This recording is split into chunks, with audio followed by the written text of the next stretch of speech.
அன்பிற்குரிய நண்பர்களே, இதுதானே இபிஎஸ் கேட்டது என்கிற தலைப்பில் இன்றைக்கு திரு இபிஎஸ் கொடுத்த ஒரு செய்தியாளர் சந்திப்பின் போது எழுப்பிய சில வினாக்களுக்கு விடை காண என் சின்ன முயற்சி மட்டுமே இது. திரு இபிஎஸ் அவர்கள் ஒரு பிரச்சனையை விளக்கி சொல்லி நீட் பற்றியது அவர் 2 கருத்துக்களை தெரிவித்தார். நீட் பற்றி விவாதிக்க 9ஆம் தேதி ஏப்ரல் 25 ஒரு சர்வகட்சி கூட்டம் கூட்டுகிறீர்களே, திமுக ஆட்சியை பார்த்து கேட்கிறார். என்ன காரணம்? நீங்கள் தான் சொன்னீர்கள் நீட்டை ஒழிக்கிற ரகசியம் எங்களுக்கு தெரியும் என்று. திமுக சொன்னது, முதலமைச்சரின் மகன் இன்றைய துணை முதலமைச்சர் அழுத்தம் திருத்தமாக சொன்னார், எனக்கு தெரியும் அந்த ரகசியம், நான் ஒழித்து விடுவேன் ஆட்சிக்கு வந்த பிறகு என்று சொல்லி அதை வைத்துத்தான் மக்களிடம் ஏமாற்றி வாக்கு வாங்கினீர்கள். கிட்டத்தட்ட 20 பேர் அதனால் உயிரிழந்திருக்கிறார்கள். அந்த நீட் என்கிற வலியை, வேதனையை, தோல்வியை தாங்கிக் கொள்ள முடியாமல் தங்களை அதிலிருந்து தற்காத்து கொள்ள இயலாமல் மாண்டு போயிருக்கிறார்கள். ஒரு சிறு காலத்திற்கு முன்னாலே தானே சட்டசபையிலே முதலமைச்சர் பதில் சொன்னார்.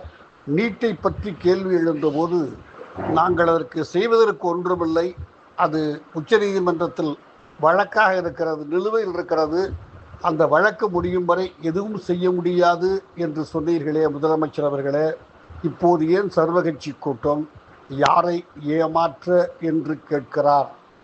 மிக நியாயமான கேள்வி.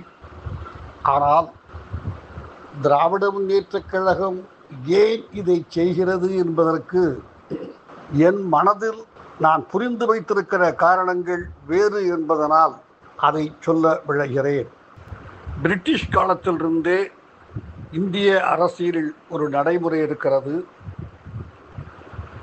இந்தியாவுடைய தலைமை பொறுப்பில் பிரதமர் என்று எடுத்துக்கொள்ளலாம். அவரை தினமும் காலையில் ஒரு உயர்ந்த பதவியில் இருக்கிற மூத்த இன்டெலிஜென்ஸ் அதிகாரி சந்தித்து என்ன நடக்க இருக்கிறது, எந்த கட்சி என்ன திட்டம் போடுகிறது, யாரால் என்ன சதி செய்ய போகிற நடவடிக்கைகள் நடந்து கொண்டிருக்கின்றன, எங்கே சட்டம் ஒழுங்கு கெட்டிருக்கிறது அல்லது கெடப்போகிறது, இதையெல்லாம் தினந்தோறும் காலையில் சொல்வார்கள்.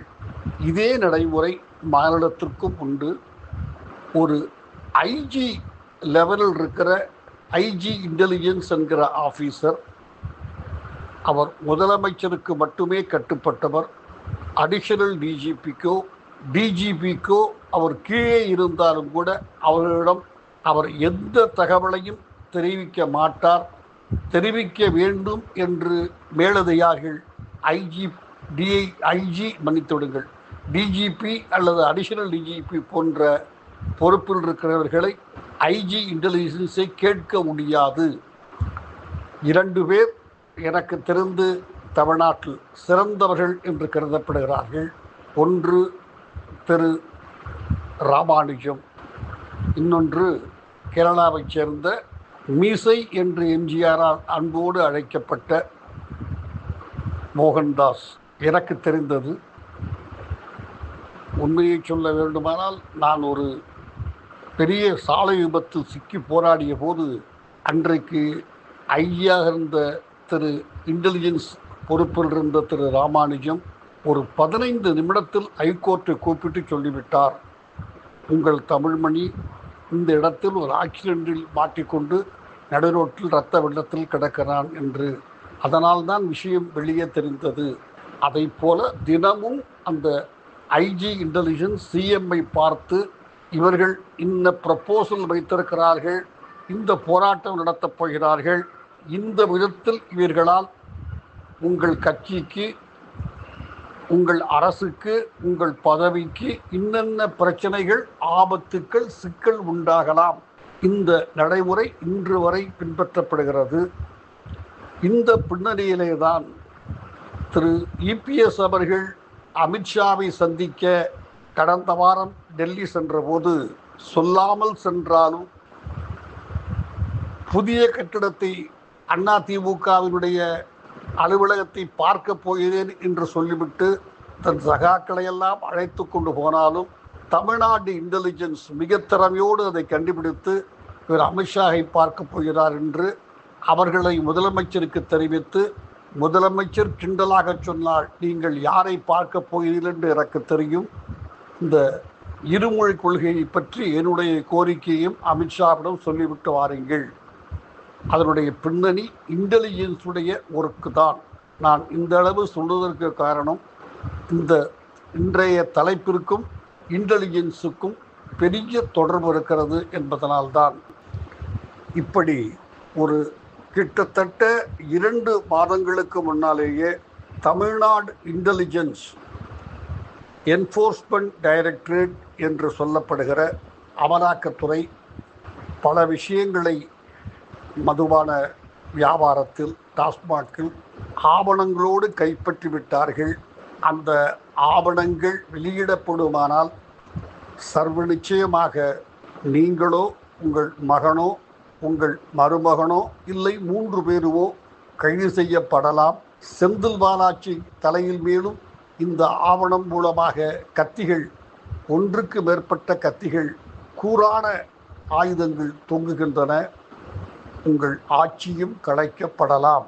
கிட்டத்தட்ட டெல்லி கெஜ்ரிவாலுக்கும் மணீஷ் சிசோடியாவுக்கும் என்ன நடந்ததோ அது தமிழகத்திலும் நிகழலாம் என்று தமிழ்நாடு இன்டெலிஜென்ஸ் முதலமைச்சருக்கு தெரிவித்து விட்டது.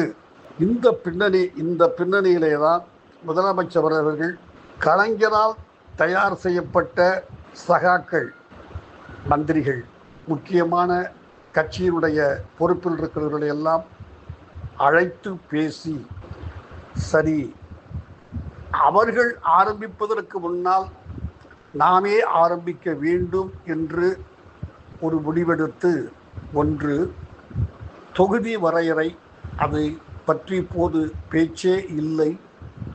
அதற்கு ஒரு அநேகமாக ஓய்வு பெற்ற உச்சநீதிபதி ஒருவரையோ 2வரையோ போட்டு ஒரு கமிஷன், அந்த கமிஷன் இந்தியா முழுவதும் பயணம் செய்து கருத்துக்களை அரசியல் கட்சிகள், தனிப்பட்ட நபர்கள், இயக்கங்கள், குழுக்களாக இருக்கிறவர்கள் கருத்துக்களை எல்லாம் கேட்டு அது நடப்பதற்கு ஆரம்பித்த நாளிலிருந்து குறைந்தது 1 வருடம் ஆகும். எனவே அந்த பிரச்சனை இப்போது இல்லை. இவர் எங்களை பழிவாங்கிவிடக்கூடாது, தமிழ்நாட்டை மட்டுமல்ல தெற்கு மாநிலங்களை, தென் மாநிலங்களை பழிவாங்கிவிடக்கூடாது என்று ஒரு குரல் எழுப்பியதற்கு காரணமே இவர் கால் நீட்டி ஒரு வம்பை துவக்கியதுதான். முதலமைச்சர் திரு முத்துவேல் கருணாநிதியினுடைய மகன் திரு ஸ்டாலின் அடுத்த 15 நிமிடங்களில் பொறுப்பில் இருக்கிற மத்திய அமைச்சர் அமித்ஷா சொன்னார், நடக்கவே நடக்காது, 1 சீட்டை கூட குறைக்க மாட்டோம், இவர் குறைக்கக்கூடாது என்றுதான் சொன்னார். அடுத்து இன்னொன்று, இப்படி பதில் வந்தவுடன், சரி எங்களுக்கு குறைக்க மாட்டீர்கள், வட மாநிலங்களுக்கு கூட கொடுப்பீர்களா, கூட கொடுத்து விடுவீர்கள் என்று அடுத்த சண்டையை, வம்படி சண்டையை இவர் ஆரம்பித்தார். அதற்கு ஒரு தீர்மானம், சர்வ கட்சி கூட்டம் 1. 2, மத்திய அரசாங்கம் அவர்கள் கொண்டு வருகிற சட்டங்கள் சரியாக இருக்கலாம், தவறாக இருக்கலாம், தெரிந்தும் தவறு செய்வார்கள் எல்லா கட்சியும். அப்படி இந்த வக்ஃப் சட்டத்தை கொண்டு வருகிற போது அங்கு வருவதற்கு, அந்த சட்டம் தாக்கல் செய்யப்படுவதற்கு பாராளுமன்றத்தில் முன்னமேயே இங்கே அதை நிறைவேற்றக்கூடாது என்று எதிர் தீர்மானம் தமிழ்நாடு சட்டசபையிலே. நண்பர்களே, பாராளுமன்றத்திலே ஒரு சட்டம் தாக்கல் செய்யப்பட்டு விவாதிக்கப்படுகிற போது நீங்கள் எந்த கட்சியும், திமுக உட்பட, கருத்துக்களை தெரிவிக்கலாம். அந்த கருத்து ஏற்றுக்கொள்ளப்படலாம், மறுக்கப்படலாம். ஆனால் அங்கு தாக்கல் செய்யப்படுவதற்கு முன்னேயே இங்கே துடித்து எழுந்து சட்டசபையிலே ஒரு தீர்மானத்தை போடுவது என்பது அப்படி ஒரு நடைமுறையே கிடையாது. இவர் செய்தார். இப்போது மூன்றாவது நீட். அதற்கு 9ஆம் தேதி ஒரு கூட்டம். அதைத்தான் திரு எடப்பாடி பழனிசாமி ஏன் எதற்காக, நீங்கள் தானே சொன்னீர்கள் அது உச்சநீதிமன்றத்தில் இருக்கிறது, எங்களால் ஒன்றும் செய்ய முடியாதென்று 2 மாதத்திற்கு முன்னால் சட்டசபையிலே சொன்னீர்களே என்று கேட்கிறார். அதுவும் நண்பர்களே, இப்படி ஒரு பிரச்சனையை உண்டாக்கி தொடர்ந்து மத்திய அரசை எதிர்ப்பது போல் இவர் தொடர்ந்து காட்டிக்கொண்டு வர வேண்டிய கட்டாயத்தில் திரு ஸ்டாலின் இருக்கிறார். அநேகமாக அடுத்தாற்போல் ஆன்லைன் சூதாட்டத்திற்கும் மத்திய அரசு மீது பழி போட்டு ஒரு சர்வ கட்சி கூட்டம் நடத்து சட்டசபையிலே ஏதாவது செய்தாலும் செய்வார். இப்படி அவர் ஏதாவது காரணம் கிடைக்குமா மத்திய அரசை கண்டித்து ஒரு தீர்மானம், கண்டன குரல் எழுப்புவதற்கென்று காத்து கொண்டிருக்கிறார். தெரிந்தவர்கள் புதிய தலைப்புகளை எல்லாம் சொல்லிக் கொடுக்கலாம் அவருக்கு. அவர் இதையெல்லாம் செய்வதற்கு காரணமே தமிழ்நாடு இன்டெலிஜென்ஸ் உங்கள் ஆட்சி கலைக்கப்படலாம், உங்கள் மகன் மருமகன் நீங்கள் செந்தில் பாலாஜி போன்றவர்கள் கைது செய்யப்படலாம் இடியால் என்பதுதான். அதை தற்காத்து கொள்ளத்தான் நான் இப்படியெல்லாம் மத்திய அரசை எதிர்த்து போராடினேன், குரல் கொடுத்தேன். இந்தியாவிலேயே நான் ஒருவன்தான் இதையெல்லாம் செய்தேன், அதனால் தான் பழி வாங்கிவிட்டார்கள் என்று ஒப்பாரி வைத்து அழுவதற்காக இவரே தேடிக்கொள்ளுகிறது தான் இவையெல்லாம். ஒரு 2 நீதிபதிகள் திமுகவிற்கு ஆதரவாக இருப்பார்கள் என்று நம்பப்பட்டவர்கள் முதல் அவர்களும் வீர தீரமாக பேசினார்கள். எந்த நீதிபதியும் இப்படியெல்லாம் பேசியதில்லை, அவ்வளவு வீர தீரமாக பேசினார்கள். டாஸ்மாக் திரட்டி வைத்திருந்த ஆதாரங்களை, எடுத்து வைத்திருந்த வீடியோக்களை அந்த பெண்கள் அதிகாரிகள் எவ்வளவு சுதந்திரமாக நடமாடுகிறார்கள் என்பதையெல்லாம் தெரிந்து கொண்டு விட்ட பின்னால் ஐயையோ நம் பதவிக்கு ஆபத்து வந்துவிடும் என்று கழட்டி கொண்டு விட்டார்கள் 2 நீதிபதிகள். அடுத்து இன்னும் 2 நீதிபதிகளிடம் போனது. அங்கும் இதே கதை, நீ இல்லாவிட்டால் உன் தகப்பன் என்று ஒரு நீதிபதியினுடைய சகோதரர் ஏதோ ஒரு வழக்கில் செந்தில் பாலாஜிக்கு அப்பீராகி இருக்கிறார். ஒரு ஜூனியர் ஜட்ஜ் ஜஸ்டிஸ் ராஜசேகர் என்று கண்டுபிடித்து இவர்கள் அதற்கு ஒரு முயற்சி செய்தார்கள். மாற்றுவதற்கு தலைமை நீதிபதி திரு ஸ்ரீராம் இடம் கொடுக்கவில்லை. எனவே உச்சநீதிமன்றத்தில் போய் அழுதிருக்கிறார்கள். அவர்கள் திங்கட்கிழமை எடுத்துக்கொண்டு விட்டிருக்கிறார்கள். வேறு மாநிலத்திற்கு இதையெல்லாம் மாற்ற மாட்டார்கள். தமிழ்நாடு நீதித்துறையின் மேல் தமிழ்நாடு அரசாங்கத்திற்கே நம்பிக்கை இல்லை என்றால் யாருக்கு நம்பிக்கை இருக்கும்? அவர்கள் யோக்கியதை, திமுகவினுடைய யோக்கியதை, இடி திரட்டி வைத்திருக்கிற ஆதாரங்கள், திமுக அடித்த கொள்ளை அவர்களுக்கு தெரிந்திருக்கிறது திமுகவிற்கு.